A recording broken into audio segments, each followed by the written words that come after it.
We're recording. Okay. Hello, everyone. Hello, everyone. Happy Friday. For those in Greece, Cyprus, and other Eastern Orthodox countries, happy Easter coming on in a couple of days. And today's session is on innovation. We just have a couple of questions, and I'll go through them. But if there's other things that come up during the session, please feel free to ask them so we can have a broader discussion. And if not, we'll finish up a little faster and let everyone head off to their weekend, particularly the folks in Cyprus and Greece for whom it's Good Friday today. So the first question, would you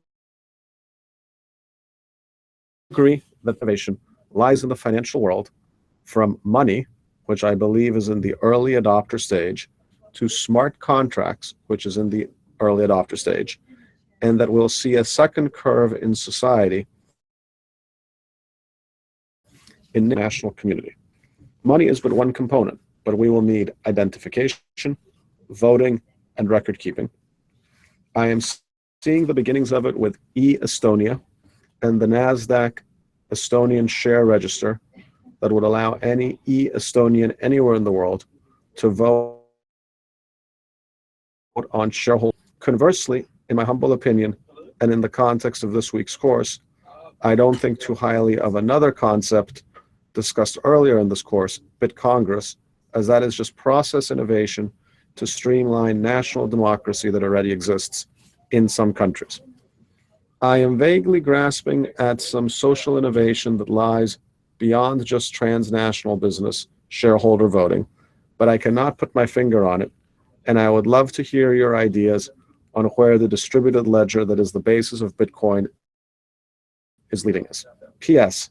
I do not want to use the word blockchain as it makes me spanksters who use it just to avoid saying Bitcoin because of their inherent fear of it. Okay, this is an interesting question, a complicated question. Let me comment on the last part, because I've gone back and forth on this, and I've come to the conclusion that I'm okay using blockchain as well, because that is a term built in to Bitcoin. It was used heavily in Bitcoin, and we shouldn't be afraid of using it just because some people, it's just because they want to diminish the role of Bitcoin. In and of itself doesn't mean it should become a dirty word for us. And that even if Bitcoin's very successful, there'll be more than one successful blockchain. And it's conceivable in certain contexts that even if you're talking about Bitcoin, there are some times where it's more appropriate to use the word as we were talking about a technical issue. The Bitcoin transactions are recorded, in fact, in the blockchain. They're not recorded in generically Bitcoin. So I take your point. I've actually struggled with that myself. I'm like, am I getting swayed by, there is a subset of people that don't want to think about the Bitcoin blockchain and just want to think about the general distributed ledger technology. But I've come to the conclusion that I'm going to use whatever word comes into my head and feel that I'm not making a massive political statement in any case. So my suggestion is let yourself free. Neither try to avoid saying Bitcoin, but I wouldn't try to avoid saying blockchain either. Where I came out on this for myself. Now, let me tell you what I think this question is asking. And it's an interesting question. If you read some science fiction, sometimes you read books that have set in the future, obviously, where you have more distributed forms of governance than we have today. Because let's take the United States as an example. Right? The United States is a representative democracy. Right? It's not a direct democracy, and it is you send your representatives, let's say, to Congress, the Senate or the House of Representatives, and there's several formulas on how those representatives are sent that are meant to be not purely democratic, even those formulas, right? There's some adjustment for states that's not just population based, right? So the House of Representatives is population based, the Senate is not based, everyone gets an equal vote, every state gets an equal vote in the Senate. So there's some adjustments to pure representation, but the basic concept, there are many laws that are voted on every year. We don't ask specifically for them. We elect representatives and say, great,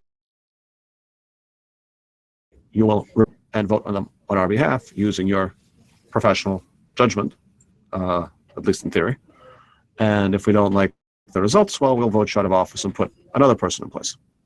Now, without even getting into the question of is representative democracy better than direct democracy or vice versa, and under what conditions and for what issues, right? Let's go back to the end of the 18th century and think about, was it even conceivable to do it any other way? And I'm going to argue the answer is no. No chance, right? If you are thinking about a world before phones, before the post office, before cars, before planes, before the internet, where literally the fastest way to get a message from one place to another is to put someone on a horse and gallop over there. And across, even the original 13 colonies of the United States were a pretty broad geographic region, thousands of miles from end to end. And now all those people across decided that they want to work together and have a country together and have a democratic country together and make decisions together. It's called governance, right? That's how they're going to govern themselves. Other implementation could there be than to say, great, we're going to pick a representative, someone else is going to pick a representative, someone else is going to pick a representative, and go to Washington, D.C., which is kind of in the middle north-south of the 13 colonies, and they'll hang out there and make decisions. And then every once in a while, they'll come back home, which is not all the time, right? Because you got to get on a horse to come back.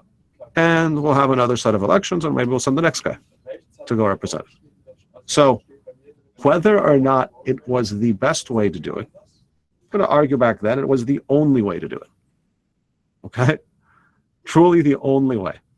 There was no way you could say, every time we wanted to pass a law in 1813, we're going to go to every person on every farm and every cabin in the woods from Massachusetts to Virginia and ask them to take a vote. It's completely economically, physically, logistically unfeasible. And I think this was in most of the times when most of today's democracies came into place. Most countries that you think of as democratic became democratic still in the late 19th century, early 20th century, some a little further along in the 20th century. Even once you get to having a post office, it's still kind of a logistical nuisance to do a lot of direct voting and organizing people. The Swiss tend to do it. There's quite a bit of direct democracy in Switzerland. But Switzerland is a fairly contained country. And that a lot of the direct democracy happens at the canton level. I think there's 19 of them in Switzerland.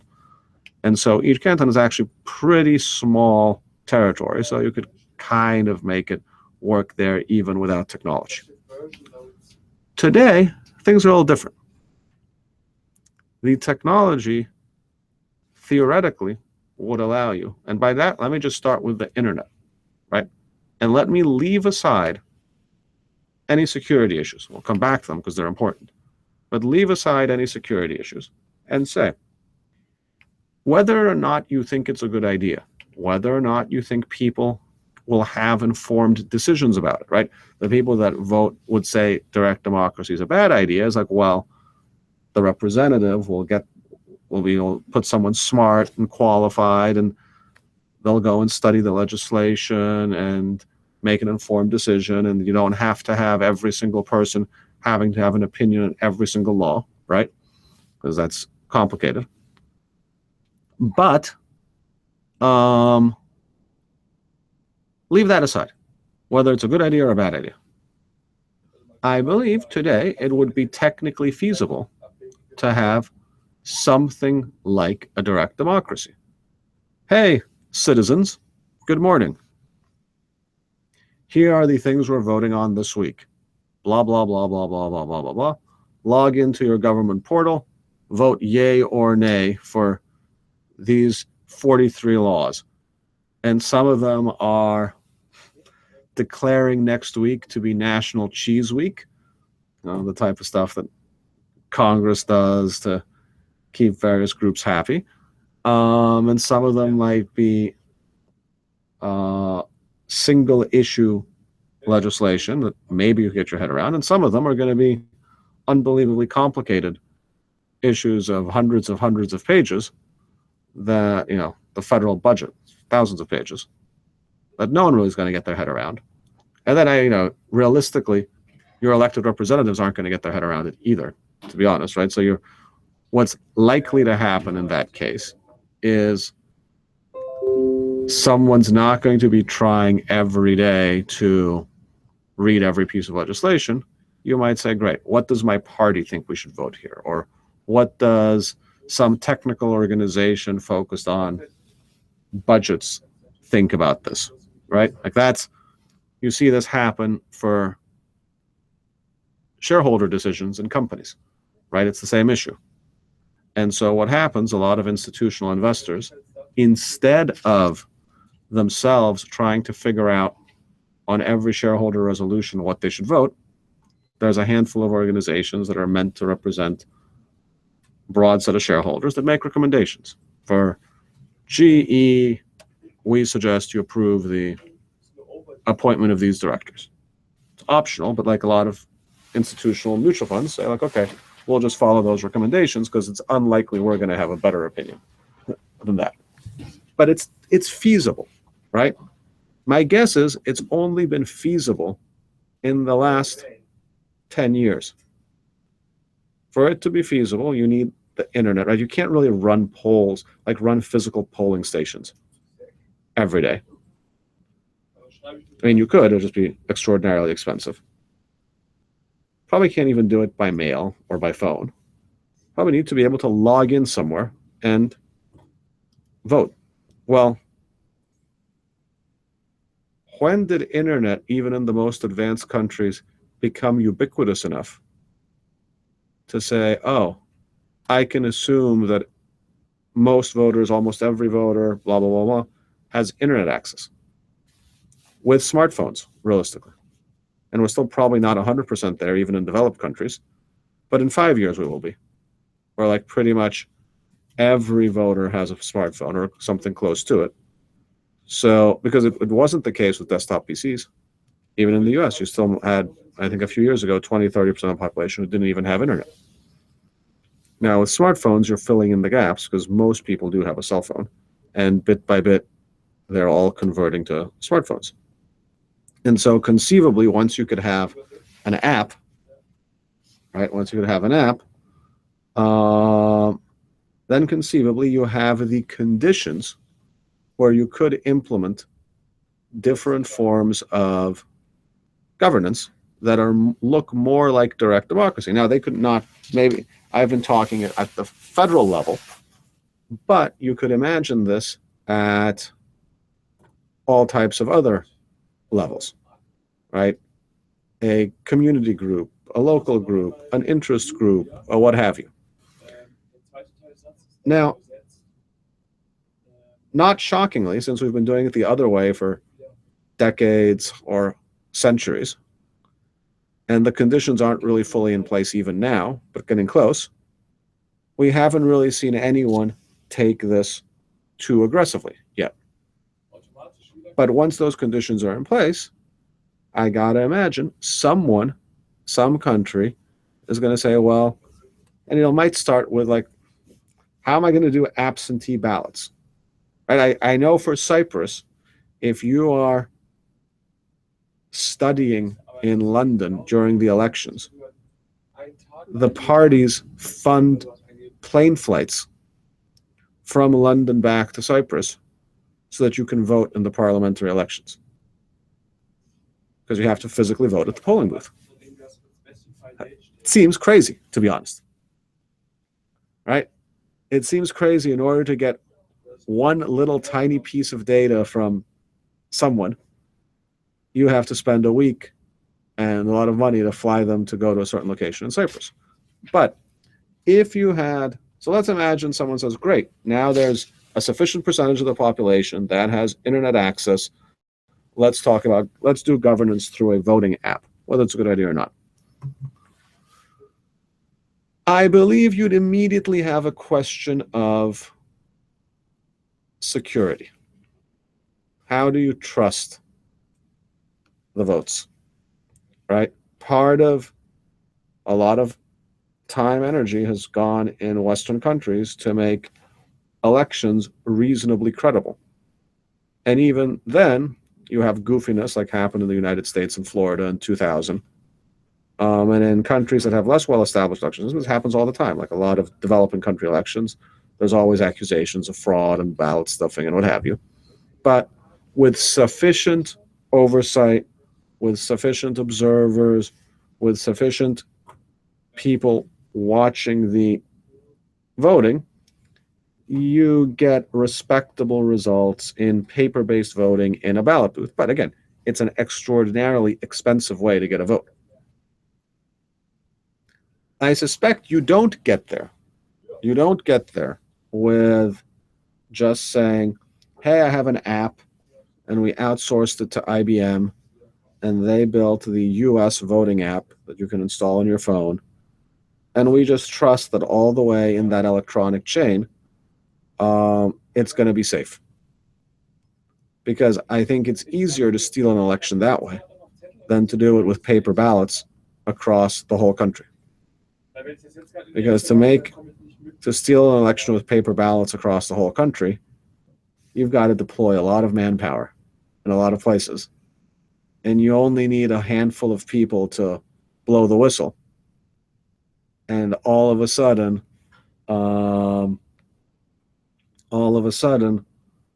your scheme is doomed.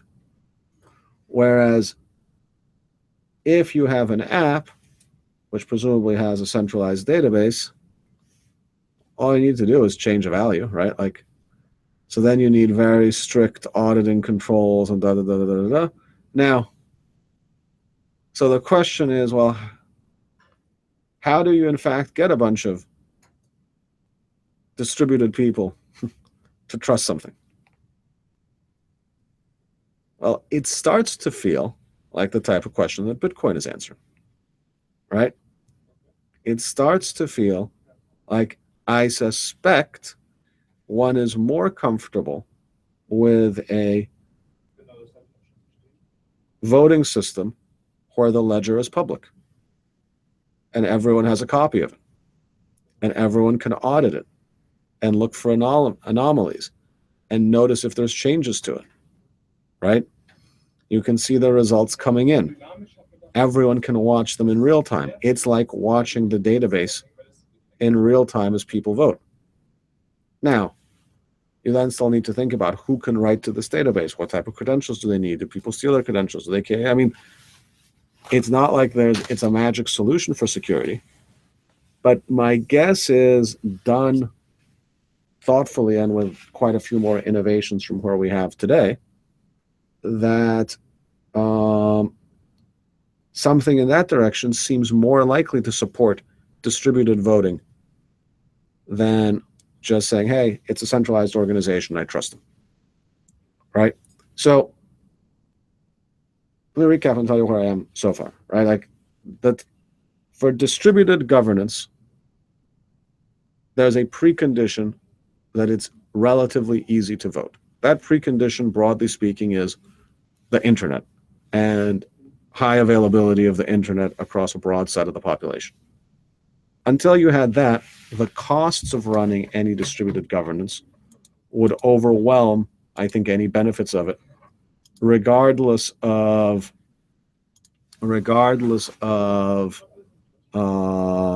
whether it's a good idea or not. I think we're getting to the point where the costs of voting aren't going to be prohibitive. So now you get to two other points. Can it be made trustworthy? And by the way, my guess is it's not going to start by doing the presidential elections in the United States or approving the federal budget of the United States. It's going to start, like all innovations, with little things, with small things. Like what Chris Dixon has one of the greatest quotes of all time on disruptive innovation. In the beginning, it looks like it's a toy. You look for people who are messing around with what looks like it's a toy. It's not a real system. That could never work. It's fine for this cute little thing that they're doing, but it's never really going to work in real life. So rather than thinking, oh, it's going to be that the US president election is going to happen on the blockchain, what I would be intrigued would be to see, I don't know, student elections at a university happen on the blockchain. Something that's like low risk. Nobody's going to be too freaked out either way. It looks like something cute. It looks like not a big deal, right? And that allows you to try it, to test it, to figure out what's wrong, to figure out what functionality is needed, and start building up. And now then the question is like, okay, well, is it simply taking the current political system and moving it to a direct democracy? Well, the current political system, this is where we started the point, is a set of decisions that were constrained by the cost of voting. So you built a representative democracy, you send people to the Capitol, they hang out in the same building together, and they vote. Once that constraint goes away, then no, I could imagine all types of other agglomerations of people forming their own forms of governance that may or may not be the nation state. Maybe it's a distributed corporation. Maybe it's a distributed community that say, hey, all of us together are going to work on this project, whatever this project is, and we're going to vote on important decisions this way. And we have a mechanism that we can see the votes, trust the votes, vote on the decisions as a group, and make decisions as a group to pursue this business or social or political objective together. And I think you will see those. Probably you'll see those even before immediate voting happens in current political systems. And so I think it will impact governance, broadly speaking. To summarize my answer, I think it will impact governance.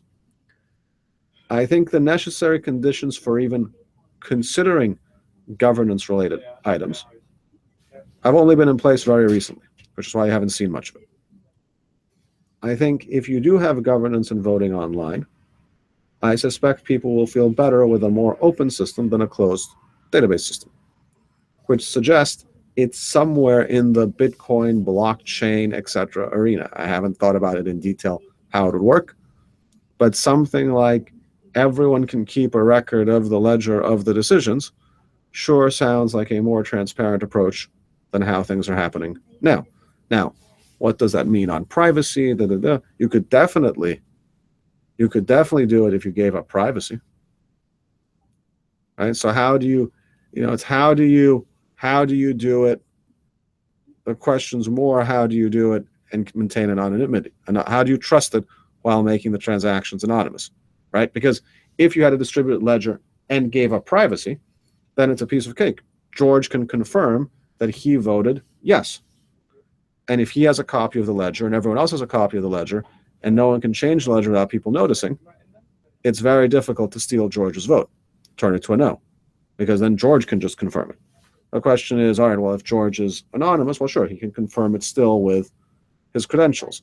But what happens if, like, the whole process of credentialing and private keys and public keys and addresses, it's impossible for the average voter, right? Like, I'm fairly technical and I'm still concerned I'm going to screw something up. Like, I had to make a Bitcoin payment the other day, and it wasn't actually even hard to do. But as I was going through the process, I was thinking to myself, you got to be kidding me. Like, of course we're not ready for prime time yet. And I was like, okay, I'm doing it because I'm a true believer, but why would any normal human being go through this 11-step process to make like a small payment, right? So that still has to develop further, and it will. It will. I remember when the internet involved fiddling with your modem and setting different LPT ports in your computer to do certain things. Otherwise, you couldn't get on the internet, and that's why there were only a few people on the internet at that time. Look at the Estonia. Let me address Estonia for a second. You see, I think Estonia is a good example of something that is not a fundamentally new concept at all, but it just has a little bit of internet glamour on it now. I read all the articles about Estonia, and the idea that you can have a company in Estonia to take advantage of the Estonian tax regime, and you don't have to live in Estonia, right? I have to tell you, my first reaction was, so what? Like, Cyprus, Luxembourg, Ireland, the Netherlands have been doing that forever, as has Estonia, by the way. It's not like some particularly new innovation in the world is you can have a company in a country that you don't live in, right? Like, and then there's all kinds of complicated tax questions, but none of those go away with e-Estonia. But what is the case is that to do that, you're working with a local representative. It costs money. You are pushing around various pieces of paper, signatures, seals, stamps, and it's just generally a paper-based process with humans involved. And so what I think is the case with Estonia is, in fact, they're bringing it into the modern world from a process perspective, honestly. And you have an electronic credential, and you can sign with that electronic credentials, and it's genius. And every country should implement that. All of them immediately. Great idea. Because I'm involved, I'm on several boards of directors. I have to print, sign, scan, and email, or sometimes physically mail, some type of board resolution multiple times every week. And I think to myself, this is crazy. This is crazy. It's 2016. And not for like huge dramatic items. Let's say a company wants to open another savings account. It is signing, scanning, mailing. Sometimes they want the company seal on it, right? This is all a version of authentication. And once you've gotten used to cryptographic authentication, you look at it and you're like, this whole thing's ridiculous. It's all an illusion. It's amazing it works. It's amazing we've all agreed that some squiggles on a piece of paper count as authentication. Quite frankly, the only reason it works is because most people, most of the time, are fundamentally honest. Because it's not actually much of a system.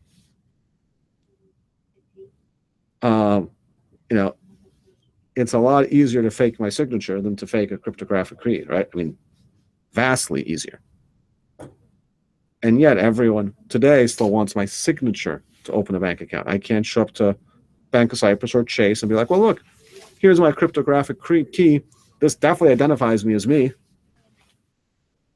Or possibly someone else who stole my key. Right? But my signature, pretty easy to fake. Right? Find a copy of it, trace a piece of paper over it. Voila, you have my signature. Right? And so the only reason the system holds together is most people aren't running around faking people's signatures. I mean, that's the real reason the system works, not because it's particularly good. So in a way, the Estonia thing is actually a bit of process innovation itself.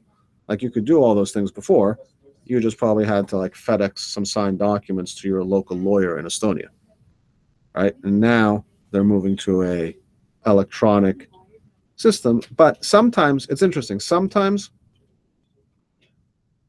a bunch of process innovations in aggregate end up being something more than a process innovation, right? So if you say, you could argue, you'd be wrong, but you could argue that Uber, every individual element in Uber is just a process innovation, right? Like there were black car services before. You could call them and order a car that dispatch a car to you.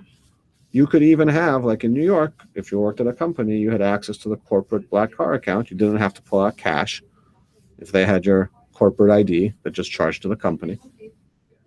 So none of those things in and of themselves were theoretically a gigantic breakthrough, but all of them in aggregate led to an experience that is just completely different type of experience.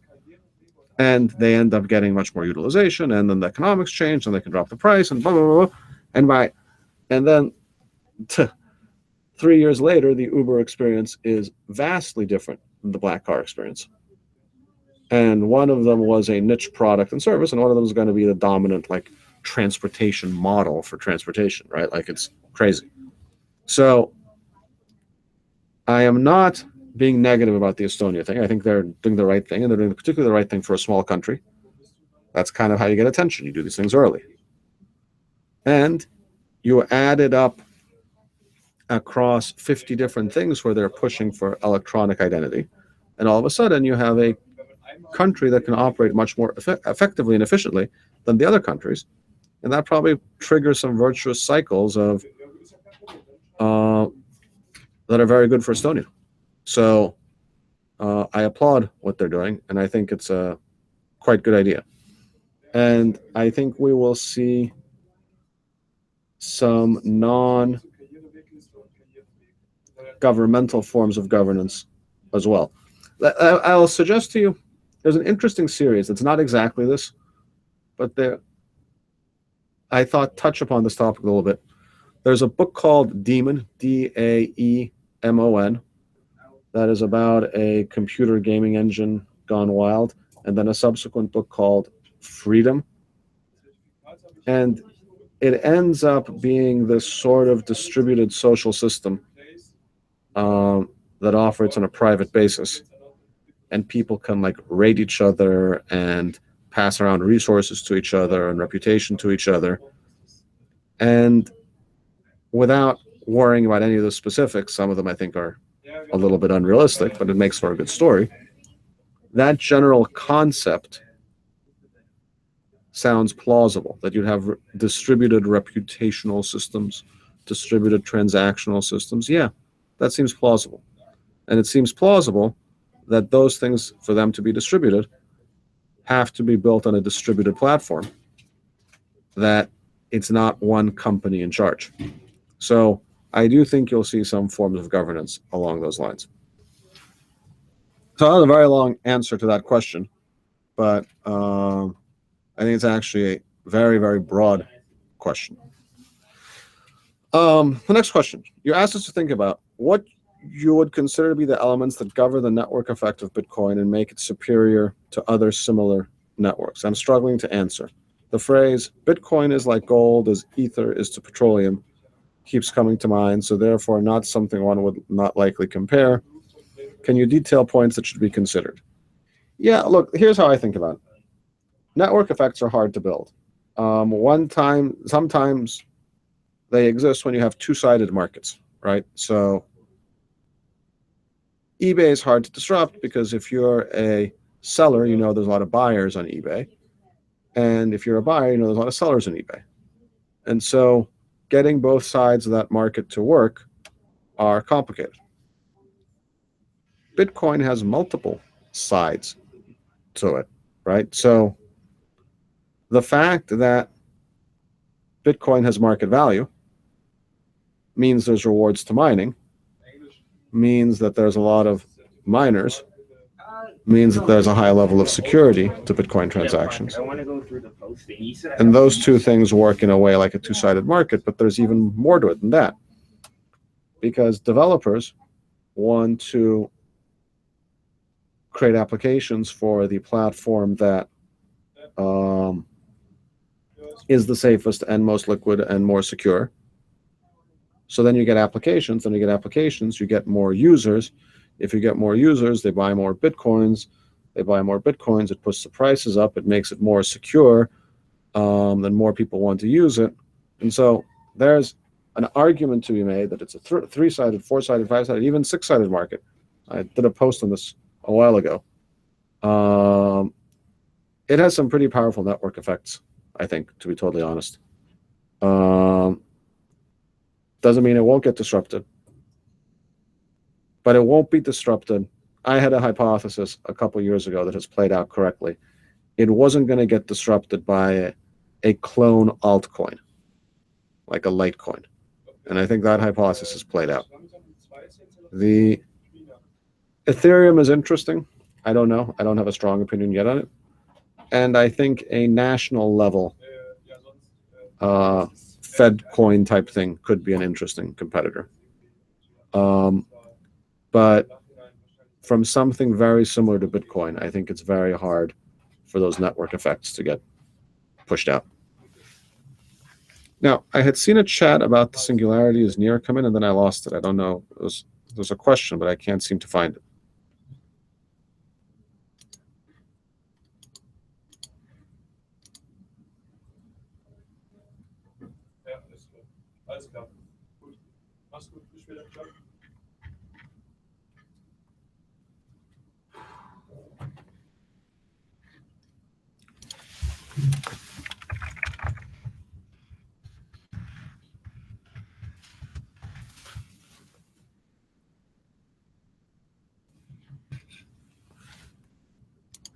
Hello? Oh, there we go. Ah, yes, okay. Some say the singularity is near. With so many innovations happening today, it's deep learning, big data, Bitcoin, blockchain. It could get out of hand and have a disastrous outcome. What are your opinions? Here's my view. There are people like Ray Kurzweil who say it's going to be wonderful and everything will be perfect and it'll be heaven on earth. And then it doesn't quite say that, but it'll generally be a good thing. And then there's people that say it's going to be a total disaster and we're totally doomed. And guess what? You look back in history, people have said that all the time about everything. And what ends up happening? You end up somewhere in the middle. Everything both ends up having good things and bad things, and nothing is all good and nothing is all bad. Now, I don't know. I can look at the scenarios where everything looks wonderful and they seem plausible, and I look in the scenarios where we all die because some super AI sends nanobots to eat us all or something. And that sounds plausible also. And since I don't really have any particular way to think through those scenarios, particularly what a super intelligence will do to us, right? Like, will the super intelligence look at us and be like, oh, gross. These people are like little ants, like cockroaches. Let's squash them and get rid of them. They're sullying up my beautiful planet. Or will the super intelligence say, oh, that's sweet. We'll keep them as little pets and keep them happy. And we'll still think we're in charge, but we're really just like some super intelligence little pets that are keeping us happy. Or will we be the super intelligence and merge with it? That's Kurzweil's view. That like it'll happen organically. And so by the time the superintelligence is there, it's really us. Who knows, right? Like, I mean, there's huge books written about all this. I do think these types of technologies are coming. I think they're inevitable. I think we're in for the most exciting 30 to 50 years the world has ever seen because of these things. I mean, really exciting, very dramatic, could change humanity, literally. And what I ultimately end up with is, well,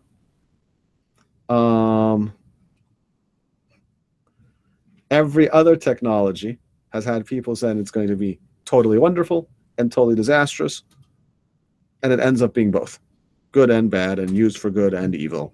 And nothing is purely good and nothing's purely bad. And so I'm going with that as my middle of the road fudge on this topic, noting that, there's some possibility that the heaven on earth people and the eaten by nanobots people are also right. And I guess we'll just have to find out. Hopefully, I hope to be around long enough to get to see if I'll be uploaded to a computer and live forever, or in fact, the nanobots will eat me to bits and pieces. Well, probably don't want to see that part. If that's going to happen, I'd rather just pass away before the nanobots eat me. But that's my view on that. All right, guys, I have to hop. I have an important meeting I need to get to in a couple minutes. Thank you for the questions. Have a wonderful weekend. For those of you celebrating Easter this weekend, have a great Good Friday and a happy Easter. And that's all for today. Thank you, George.